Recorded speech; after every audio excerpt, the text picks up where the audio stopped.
In this video, I'm going to show you how to fix unable to verify app.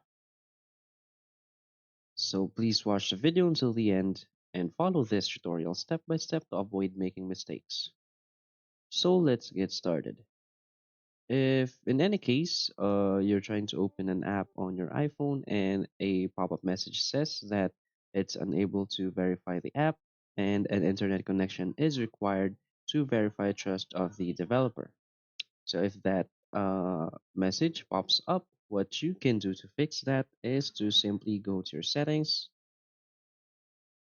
You want to go to your Wi-Fi settings and make sure that you're connected to a stable and reliable internet connection. So the next thing you want to do is to go back to your settings, scroll down until you find general, tap on software update and make sure that your iPhone has the latest software updated. Now the next step we can do is to simply offload the app that we want to use.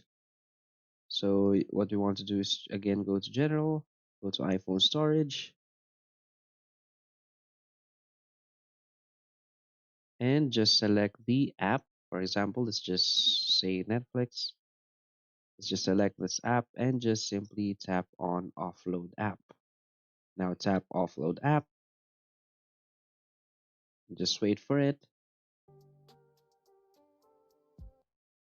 Now, after we offloaded the app, we want to go back again. Now we want to scroll down until we find this setting that says transfer or reset iPhone. So let's tap on that,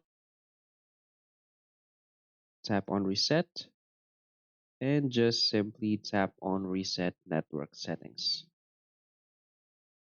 So hopefully that fixes your problem. So if you find this video helpful, please hit like and subscribe. Thanks.